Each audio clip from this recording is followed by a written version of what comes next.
Hey, everybody. This is a little bit of a strange look, isn't it? On your left is Dan Lachendro, and I'm Lew White, and we're going to discuss immersion and how ridiculous that is for people to do to a baby, because it's a pledge made by a person yielding their obedience to the Ten Commandments and with the help of Yahusha. How are you doing today, Dan? I'm doing good. Great. Good. How about you? I'm fine. I'm dressed up a little bit oddly. I found this collar when I zipped it all the way up. It left this ability for me to put a little white thing here that's kind of like a Hindu costume, a cassock. Oh, you're slipping into the Far East again, aren't you? Uh-oh. Yeah. Well, maybe some Where that came from. some of the enthusiastic haters out there can take a little snapshot of this and say, I told you, he's a Jesuit. Oh, boy. Mason or whatever. I'm not. I'll lose this right now. I'm going to just rip it out. Watch this. Gone. Now, here's the regular Lew White. How you doing? I'm back. There we go. Yeah.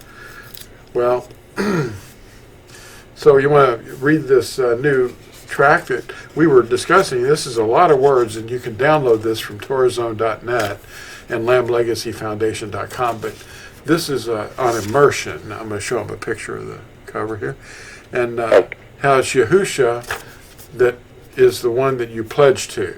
And if somebody else is talking, that doesn't really mean anything. Yeah, it's a good article.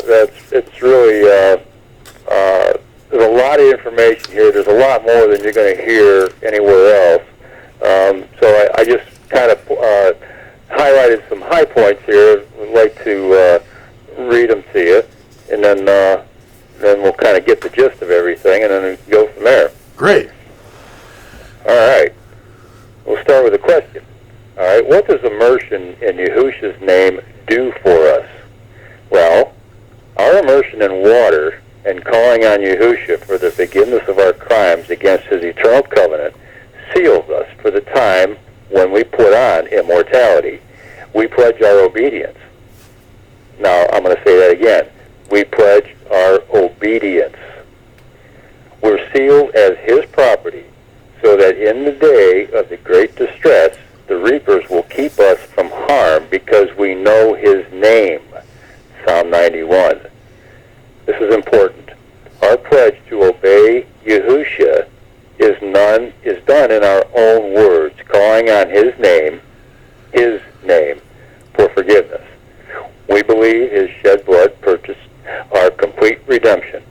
Our water immersion represents the death of our old self, in other words, the mind of the flesh. Anyone else looking on during the moments that we make our commitment to obey him, they don't matter. It's of no consequence. It's between us and Yahusha. We become a new creation, having Yahusha's indwelling to continually purge our mind of all things that are offensive to him, thus renewing our mind. The commandments have convicted us of our crimes, and now, with his help, our obedience to those commandments proves that we serve him and no other. It's the moment Yahusha circumcises our hearts to receive a love for the truth. From this point, the Creator of all things indwells our vessel. So, I want to point out, folks, it doesn't matter what anybody else says. If any teacher, preacher, instructor, lecturer is telling you that the commandments don't have to be obeyed, I would sort of look for the red flag being thrown up there, because that's not what we just read about. The Torah is written on your heart. Torah is a precious gift given by Yahuwah to his bride, Yisrael. His wife received that gift for the first time in Acts 2 at Shavuot, which was the wedding anniversary that commemorates the giving of the Torah at Sinai. It's not a birthday like you've been taught in Christianity. There were 70 people, that entered Egypt. They grew into a multitude, and when they were delivered from bondage by Yahuwah, there were others of a mixed multitude who came out with them. When all of them passed through the waters of the Yam Suf, they were all immersed as one nation into Israel. You see 1 Corinthians 10. Next, they entered into an everlasting covenant with Yahuwah at Sinai, becoming Yahuwah's bride and called Yeshua. But remember, they got whiny and complaining about that, and then they had to be reprimanded. So they really didn't receive, that gift. And they did it the first time in Acts 2. That's where that comes from. Now, our immersion is a pledge to serve and obey out of love. If we don't comprehend this at the time of our immersion, we need to have a do-over. Now, think about this. An infant can't possibly be considered capable of knowing what is happening. Immersion is an act of your own personal will. You personally covenant with Yahusha, and it is your heart, your inner spirit, the seat of your will, that he circumcises with the love for his Torah. Our immersion is the moment that we personally enter into the renewed covenant with Yahusha, our Maker, when he writes his Torah on our hearts. This is explained at Yirmiyahu 31 to 33, and is quoted at Hebrews chapters 8 and 10. Its operation is explained in Romans chapter 6, 7, and 8. We become a citizen of the Commonwealth of Yisrael. Now, according to Revelation 12 and Revelation 14, we're sealed in his name and enjoined to Yahuwah as a member of the sect of the Natsarim. And you can see Acts 24:5 and 28:22. In other words, the first fruits. We're those who do two things. We obey the Torah, in other words, the commandments of Yahuwah, and we hold to the testimony of Yahusha. We are guardians, or watchmen, guarding his Torah and his name. These are the highest of all things. Psalm 138:2. Our pledge or immersion is a choice between life and death. This act of immersion represents our circumcision as an outward sign or act of belief, demonstrating the circumcision of Mashiach. The men that are boasting in one another's flesh, they miss the spiritual point. If we have received Yahusha's Spirit, we're his, and he has circumcised our hearts with a love for the truth, a love for his Torah. If you've been circumcised with a circumcision that's not made with hands, you're done. Nothing you or anyone else can do to improve on what Yahusha has done on the inside. Those who will not obey him will not receive his Spirit. That's at Acts 5:32. He who turns his ear away from hearing the Torah, even his prayer is an abomination. Proverbs 28:9. Those disobedient will not enter the marriage supper. So our earthly dwelling is our tent, and our spirit trusts in the gift of Yahusha's shed blood for redemption. We come under his protection from guilt and punishment by allowing Yahusha, our high priest, to purify us with his own blood, offered once for all of the remission of sins. Our immersion outwardly shows our willingness to obey and follow our Redeemer, whose name we take upon our lips for deliverance from sin and its penalty. Yahusha then leads us into all truth, away from the deceiver that held us captive. Now, this is very important. I keep emphasizing the name. Acts 4:12, there's only one name under heaven by which men are called to be saved. And this is important because we need to know the right name. And it's not J-E-S-U-S or Lord or G-O-D. It's Yahusha. Okay. Now, 2 Yehukanan 1:6. And this is the love, that we walk according to his commands. This is the command. As you have heard from the beginning, you should walk in it. Okay. Now, with each immersion, Israel increases in number. You may have been formerly Gentile, but after immersion you are no longer Gentile. Read Ephesians 2:11 and all of Ephesians 2 and 3 in context. There's one Torah for the native born and for the stranger who sojourns among you. Once immersed, we are no longer strangers or foreigners, but adopted children. When we read the Ten Commandments, we should feel convicted of sin.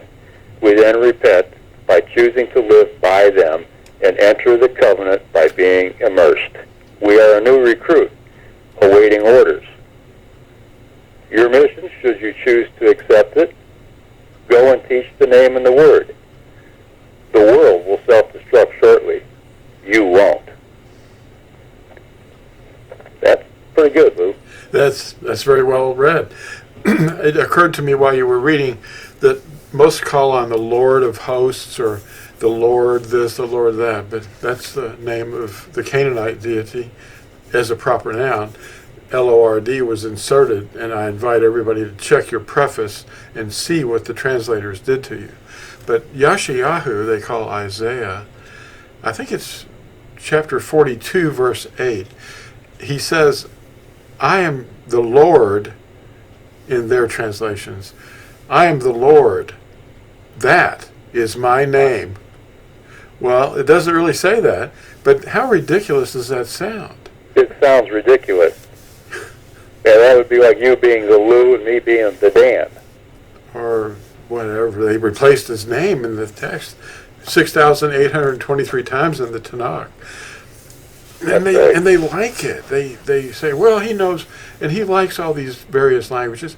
I had someone answering I think it was a YouTube post, and the lady was very knowledgeable, but she didn't like she wanted to use the names that she was raised with, which were not names.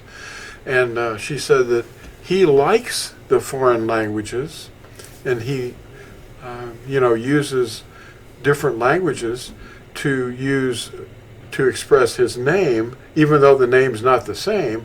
They use different languages to change his name. And I came back and said, well, Zephaniah, chapter 3, verse 9, says, there's a day coming when I will purify the lips of the peoples, and they will all call on my name. In other words, they're not doing it Right. in order that they serve me or obey me shoulder to shoulder. They don't know him. They don't know who they worship because they don't have his name. Yeah. It's been taken out. And, what made me think of something when you mentioned that, too, is interesting that, in every language out there in the world, the word Sabbath, okay, is very similar.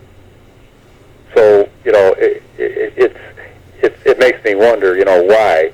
It's like a totally different name, not even close, no connection whatsoever, that they use in different languages for his name. And yet, the name of the deceiver is, everybody knows that in every language. So it's like, it just doesn't add up. Yeah, there's over 100 languages that actually are cognate or sound very close to the word Shabbat. Right. And Sabbato and Sabbatho, and they call the seventh day of their week by that term in the foreign languages. And a lot of the foreign languages and the people in those countries were deceived by missionary adaptation. When the Catholic missionaries went into their land, they used the King James Version, which is Anglican Catholic, Latin Vulgate translation. And they actually taught them how to speak English using the King James Version. That's right. And they removed the name. Oh, and by the way, Zephaniah, as they corrupted his name to, in chapter 3, verse 9, he's going to purify the lips of the peoples. And if he likes all the different languages, at some point he wouldn't need to purify anything because they're already pure, aren't they? Because he likes them? No, he confused the languages and the people, and in order that one day all these things would come about. And the English language is being used today as a tool that was formerly there to deceive, but now they're seeing, hey, who's this Lord? And then they find out, hey, it's a Canaanite deity. That's right. And then, back when they were constantly disobeying him, he said, I will speak to them in a jabbering lip. And a right? Yeah. So that's being purified now. Yes. And the true script is back in the 6th century BCE, when the Yahudim came back out of their captivity under the orders of Koresh. back to rebuild the city and the temple in Jerusalem. The interesting thing that was going on there is that they had brought back with them the 10th century Assyrian script, which actually in the 8th century was adopted by the Babylonians. And they're looking at this Assyrian script and Babylonian script, and they're saying, yeah, this is modern Hebrew. No, it's not. It's Assyrian and Babylonian. That's right. Yep. But, everybody believes what they're told, without checking anything out most of the time. Mm-hmm. It's like, the first to state his cause seems right until another one comes and, checks them out. Yeah. Remember, they can't say that what we're saying here is untrue. It's just that people haven't heard. And most likely the teachers don't know themselves. They don't know what a vowel is. They don't know what a consonant is. I watch videos sometimes that they stand up there and they say they were trained at Hebrew University, and the Hebrew alphabet, the 22 letters, are all consonants. They have no idea what they're talking about. And they're teaching. No, they don't. No.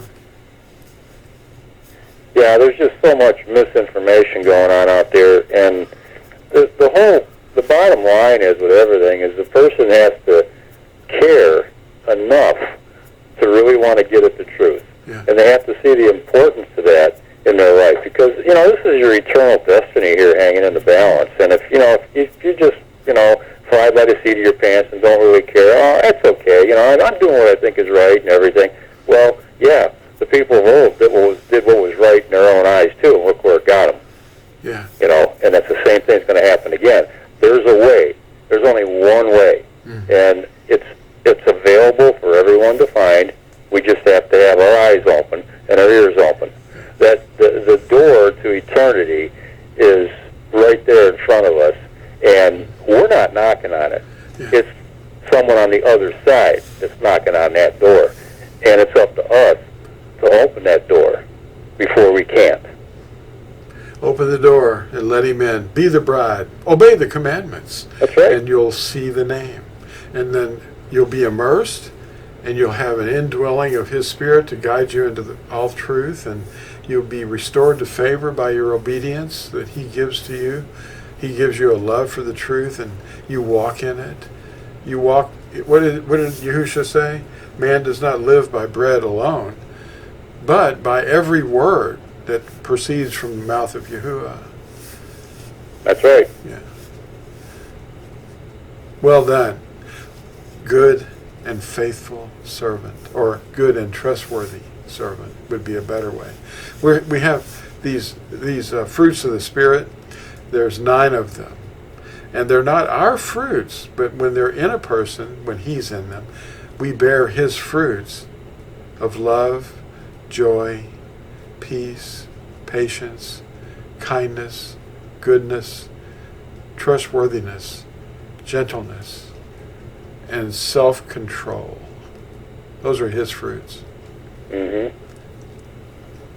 Well, we love you, and thank you, Dan, for reading that short track. And there's a lot more information in it. Download it at torazone.net or lamblegacyfoundation.com. Okay.